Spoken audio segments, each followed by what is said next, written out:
Welcome to the HCI family of podcasts. We're your source for personal, professional, and organizational growth and development. We share our own original research, explore industry trends, and interview executives and thought leaders from across the globe.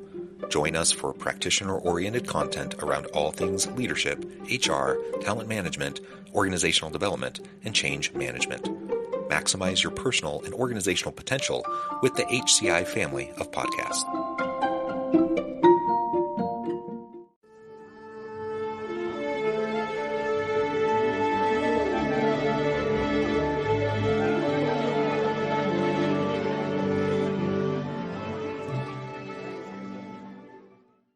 Robyn Clark, welcome to the conversation today. Thank you. Thanks for having me. It is a pleasure to be with you. You're joining us from Michigan. I'm south of Salt Lake City in Utah.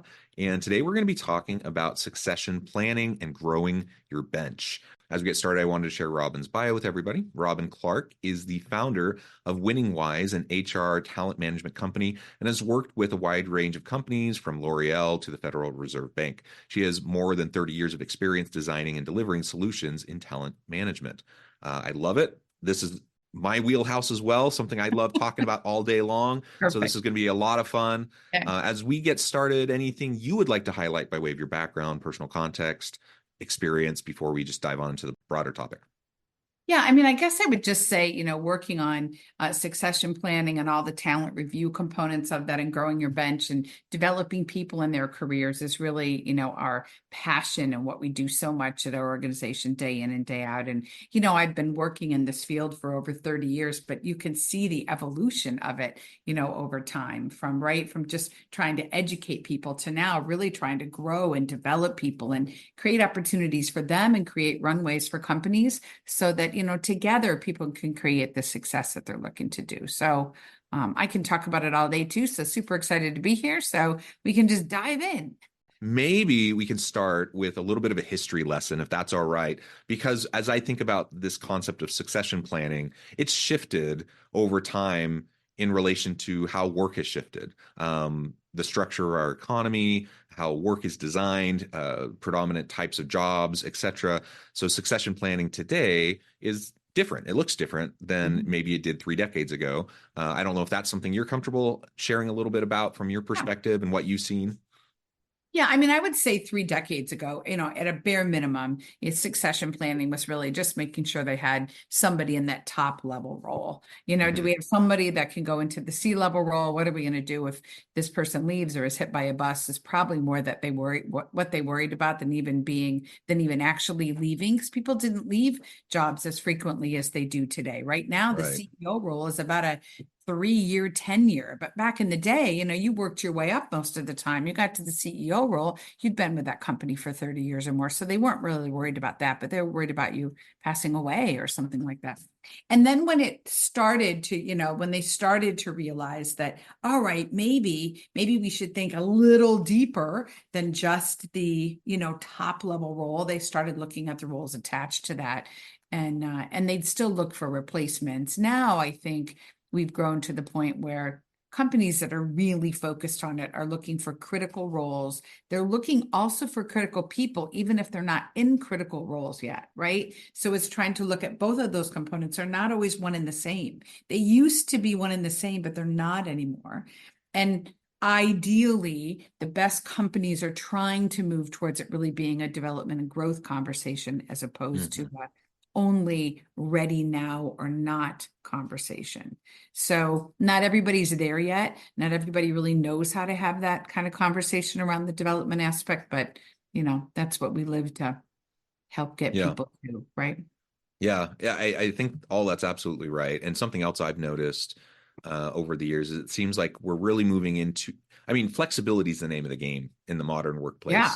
And the ability to be adaptive. And you already identified one of the biggest differences between now and several decades ago is people change jobs and careers so much, so rapidly, way more than before. That psychological contract between employer and employee is dramatically different today than it was decades ago. And so there's just not the same level of kind of loyalty and commitment and trust between parties as, perhaps there used to be. And so it leads to some really interesting things when we talk about succession planning. Because on the one hand, we're having these development conversations, but some organizations are fearful of like, I'm just going to dump into these people who are then just going to choose to leave.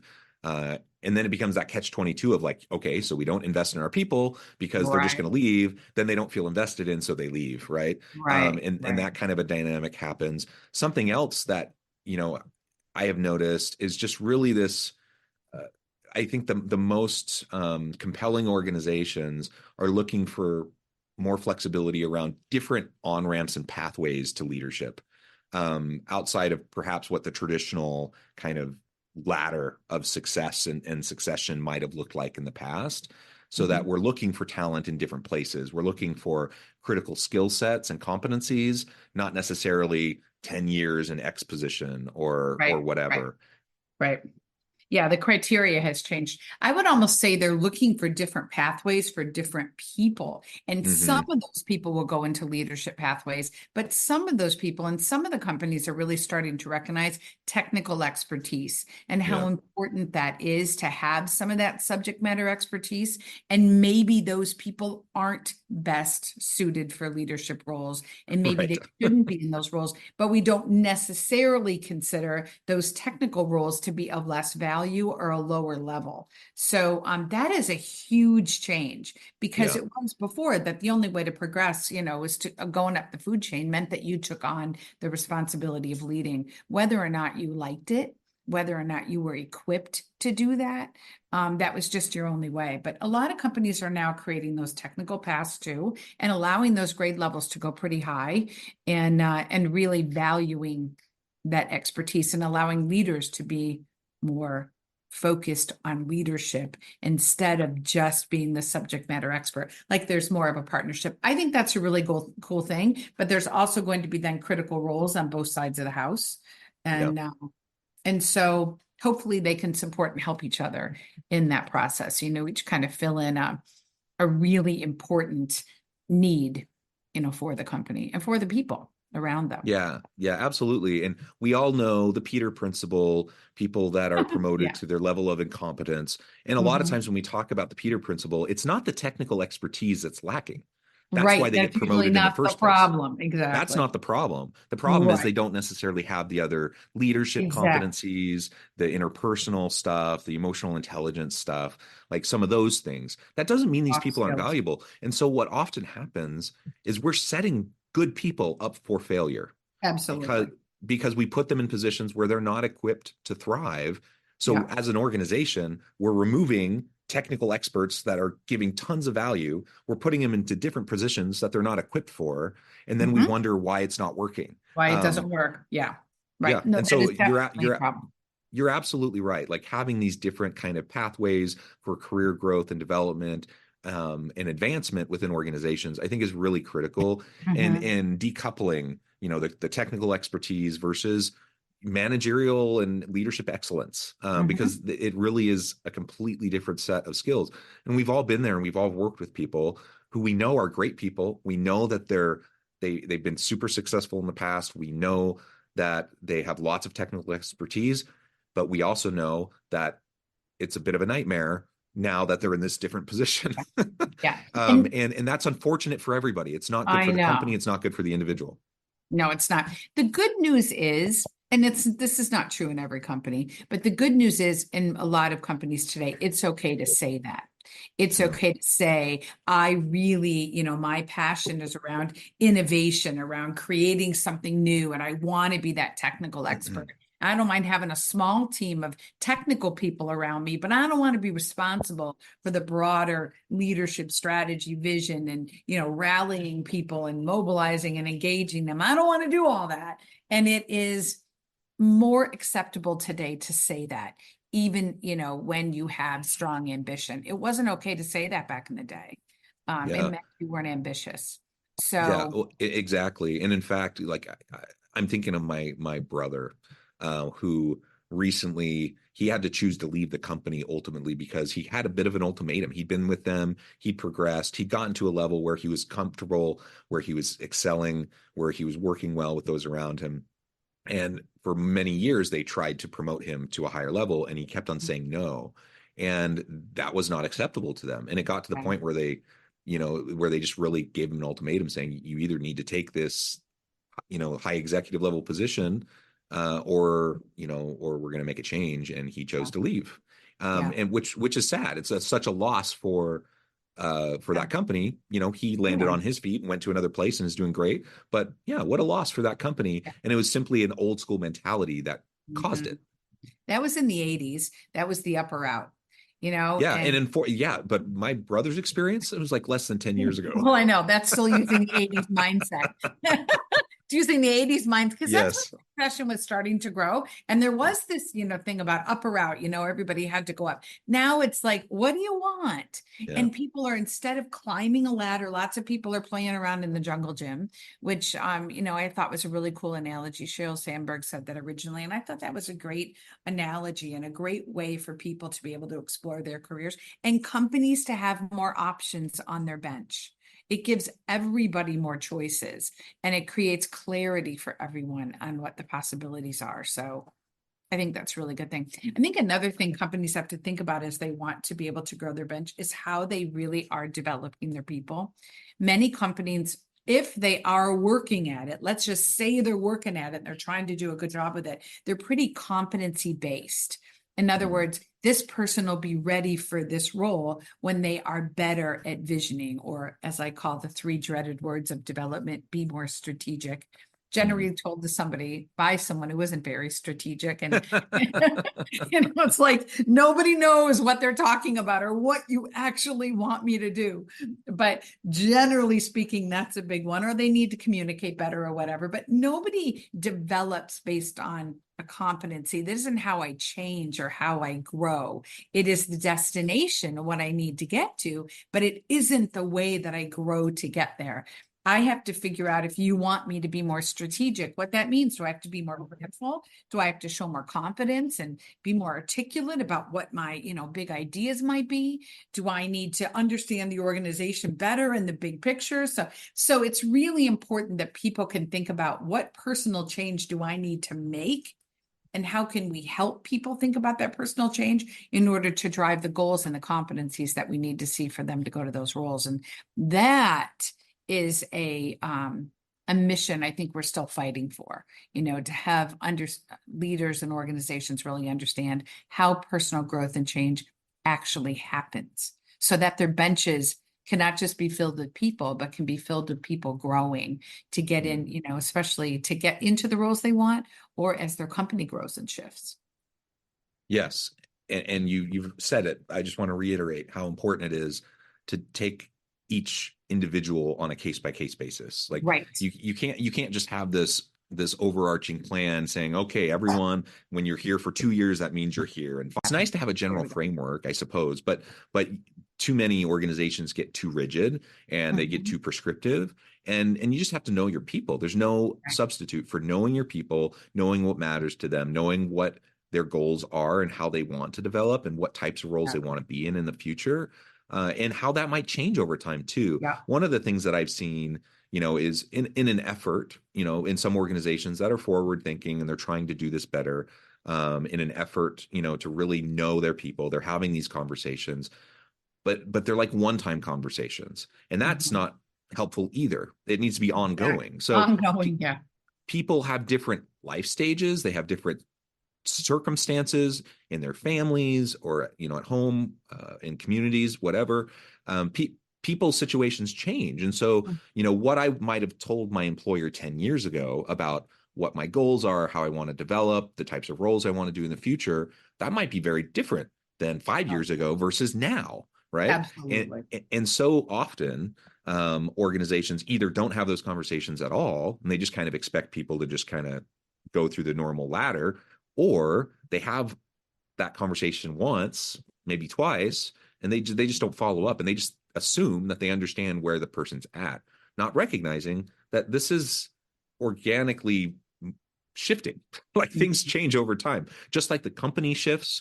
And I can think of, I'm a university professor, and that's my main gig. And I've been at the university here for 15 years. And I've had a variety, you know, in addition to teaching and research and all those typical professor things, I've had a variety of different leadership roles at the university as well. And at times I've had thoughts of, oh, I think it would be really cool to do this kind of leadership position, to do this kind of a role. Um, One, my life stage has changed. You know, I have six Mhm. children.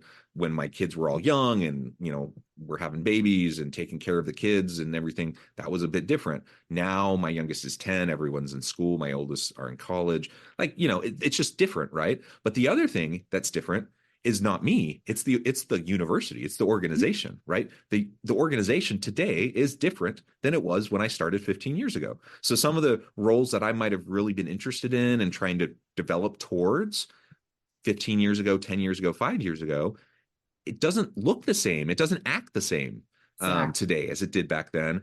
And so maybe I'm not interested anymore, or Right. maybe where there was a fit previously, there's not a great fit anymore. Mhm. And so again, I think we're beating a dead horse at this point, but really just it has to be more flexible. It has to be more ongoing. Otherwise, you're going to find yourself in the trap of trying to align people with past information, not with the current circumstance. Yeah, I love what you're saying. And I think it's super true. I think there's two parts of that that I think matter. Like, I'm always encouraging talent practitioners. I do a lot of executive coaching and a lot of work with talent people. And I'm always encouraging them to really, really get to know the actual people inside the organization because sometimes there is such a focus on running the process that they don't actually deeply know the people. So when the managers and leaders are coming to these, talent review sessions and they're trying to put Mm-hmm. people in a 9 box, and then they're trying to figure out, maybe they figure out what the development is or what it isn't. The talent practitioner doesn't really get to challenge or push back or push the thinking and help really support and advocate both for the people and for the organization because managers aren't always equipped to know what to do about that. That isn't their expertise. Their expertise is usually the business that they're trying to manage. So to really be a great coach to them, you have to really know the people intimately. So it's hard. It takes effort. It's very intentional. I was just talking to a talent practitioner the other day, and we were having a long discussion about this. And she was saying the exact thing, like, yes, I've put so much energy and effort on really making the process better and engaging people in the process, but I haven't really taken the time to get to know, especially the critical people that are in those critical roles. So that's I think, a really important thing for people to think about. On the other side of it, for individuals, sometimes, people's ambitions like ebb and flow, kind of Yeah. like what you were saying, like you change your mind a little bit about, the effort you can put in, the energy that you have, the places you want to go. Sometimes they're bigger and sometimes they're smaller. And so it's really important for people to think about what is important to them, what their needs are, and how does that blend or match with what the company is about. I know for some folks, they think they can just be in a role for a really long time and they feel like that must make them safe or protected. But what happens in these companies is the roles outgrow them. So Yes. even if you don't want to go to a higher level role, like you don't want to take on a bigger leadership role or whatever, it's fine. But if you want to stay in a role that you're in, it's really important to continue in your own development journey because you don't want to find that the roles outgrew you. You see that, we see it all the time, and there is Yes. pain in that for people and for companies. So I'd say both of those. Like there's things to get to know on both sides. The people need to know the company better, and the talent practitioners can play a really big role in supporting the managers and the people. Since it's usually their passion and their expertise, like, I don't know, dig in and know the people, I guess, would be huge advice to talent practitioners. Yeah, there's no substitute for that, right? Mm-hmm. And that's the hard work. I mean, it's not like rocket science hard, but it is like intentionality and consistency Absolutely. hard. It Absolutely. means you have to put the time and energy into it. You do. I'm thinking of an organization I was consulting with recently, and they were having the exact problem you were just describing. And Mhm. you know, someone who was in a C-suite level role who was very well suited by all appearances and talking to the people they worked with, had been very successful, very equipped, very capable. But the problem was they didn't grow with the role, and the role as it does often in many organizations, the role Mhm. shifted over time, just as the organization kind of grows and shifts Right. over time. And there was no development of that person for the shifting role, right? And Right. so now Right. it wasn't one of those situations where, the Peter principle was at play per se, where someone was hired into a role that they weren't suited for in the first place. They were Mhm. well suited for the role, but they weren't anymore. Yeah. And that's the Yeah. fault both of the person who needs to be aware and understand how they need to continue to learn and grow, as you said, but also it's the fault of the senior leadership, like to be Mhm. proactively helping people to see where they need to be growing and developing and helping provide the support that needs to happen for A them to be thousand successful. percent.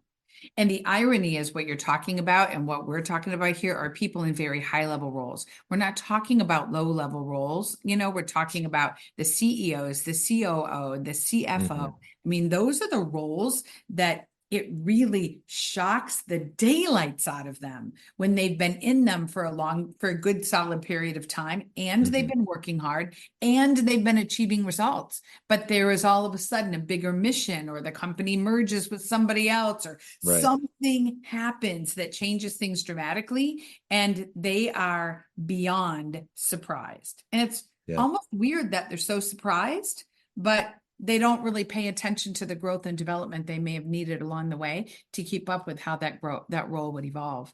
And it's hard. It's Yeah. hard on all the people around the person. It's hard on the person.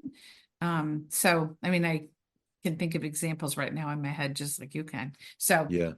it's a good thing to Yeah. pay attention to. It's also a cool place for a talent practitioner to play because this is Mm-hmm. where they have to have confidence and boldness in what they communicate and what they say. And sometimes that can be difficult because they're often at a level that is lower, hierarchically than those senior Right. level leaders. So sometimes it's hard for them to tell those truths, but you almost have to push yourself and develop the confidence to be able to be honest about those things. Or at least the CHRO, but Yeah. that's that trifecta of the CFO, the CHRO, and the CEO can come into play. But Yeah, yeah, and we've mentioned several times throughout the conversation about the important, this metaphor of growing the bench. It's a mhm, sports analogy, right? yeah. That I think everyone's familiar with, but let's take a moment and just hone in on that because it's really, really important. And I think we sometimes forget. We have kind of the cliche analogies or metaphors that we use, but no, like when you're talking about professional sports, you have to have a deep bench. The teams with the deep bench are the teams that tend to be successful. You can have that star player, and maybe they're surrounded with some support people, but if there's not a bench, they get worn out and you can't perform at peak level all the time. So you have to have backup. You have to have people that can come in and Mhm. support you, and there has to be those synergies amongst the team. And I don't think I can overemphasize how important that mentality is within the Yeah. workplace, beyond the cliches, to like really say, no, what talent do we need? Yeah. What kind of deep bench do we really need to be successful, especially while everything is, like chaos in the world and things are Mhm. shifting so rapidly. And, you don't need to look any further than like generative AI and the disruption that's caused Yeah. in the world of work over the last year or two, or the pandemic, over the last 4 years. These are major things that have disrupted and will continue to disrupt, and we will have other things that will continue to disrupt. Yep. And the only way we can navigate all of that successfully in a sustainable way is with a really deep bench. And Yep. so learning how to attract and retain great people and to develop those people so they feel invested in, so they want to stay with the organization, all of that is mission critical for organizations. And I think everyone, I mean, you talk to a leader, a C-suite person, and they know how important talent is. But it doesn't always show in their policies and practices. It doesn't always show, when they overhire for a period and then do massive layoffs, like in the tech sector, like we've seen the Mhm. last That happens a lot. 18 months, right? So like you need to be very thoughtful in how you're putting, your realization that yes, talent is important, succession is important, growing the bench is important. Okay, so what are you going to do about it? What are you going to invest into it? What systems and processes are you going to put in place to make sure it's happening? And you need to get past, just the aspirational goal of it all and get into like the nitty-gritty of what it's actually Yeah. going to take. And if you don't do that, it's not going to happen. Like you're Yeah. going to have good people leaving. You're not going to have good people developing into the new opportunities and the new things that you need them to be able to do. And organizations will increasingly just become kind of irrelevant and obsolete because they won't have the talent to do what needs to be done for them to be successful in the new world of work. Yeah, super interesting. And, as you were talking, I was thinking to myself, yes, I agree. Systems and processes are really important too. What I've noticed in companies is it's also really important to embrace sort of give back mindset. Hmm. And what I mean by that is how we share talent, maybe across functions, Yes. maybe across organizations. So like, sometimes it's really easy it's hard to build a bench for an organization when you are territorial about talent. Yes. They're mine. I don't want you to take my people because I'm a cool little functioning machine over here. And, can we share across functions? Can we share across organizations? A lot of companies are, there's like a holding company, right? And then there's lots of other companies that are underneath that. And there's great opportunity for people to move in and around in those companies, but many of them do not have the process. Even if they come up with the processes and the structure to have those conversations, they don't have a mindset of talent belongs to the organization or to the enterprise and not to the individual leaders. And I think that's tough, but I think you have to have a give back, leave a legacy kind of a mindset as a leader, to make those sacrifices, to be willing to develop talent for the better, greater good. And you might have to keep doing it with some new people because those people went somewhere. That's a struggle. It's hard for people to build their careers with those mindsets, but it's also really hard for orgs to build their benches. Yeah. At least what I've noticed. Yeah, I completely agree. Absolutely. Yeah. Robyn, this has just been a great conversation. I note the time. I need to let you go here in just a minute. Okay. But before we wrap things up, I wanted to give you a chance to share with the audience how they can connect with you, find out more about your work, and then give us the final word on the topic for today. Okay, terrific. Yes, we are Winning Wise. We are out of Chicago, even though I am based personally over here in Michigan. We really focus on Oregon talent development. That is our thing. We try to help organizations around their strategies for that, but we also have an online scalable tool to really help make development planning a central part of how an organization can grow. And we just felt like that was a problem, that most people aren't very equipped at really creating development plans for people. Unfortunately, what we've noticed is managers are better at doing PIPs than IDPs. I think we know what a PIP is. And so we just want to be able to create opportunity for organizations and for people to be able to grow their companies and grow their careers in sync with each other. When someone's career is really growing in the direction that feels like the right fit for them, it just makes your whole life better. And when organizations have people that are able to create their own and achieve their own personal ambitions inside of them, it makes their companies better too. And it gives them the benches that they're looking for to take on the big ambitions that they want to go after. So please reach out to us at www.winningwise.com. I'm Robyn Clark, and it's just been a pleasure to be with all of you and love to talk to any of you about any of these topics in the future. Wonderful. Thank you, Robyn. It's been a pleasure. I encourage the audience to reach out, get connected, find out more about what Robyn and her team can do for you. And as always, I hope everyone can stay healthy and safe, that you can find meaning and purpose at work each and every day. And I hope you all have a great week.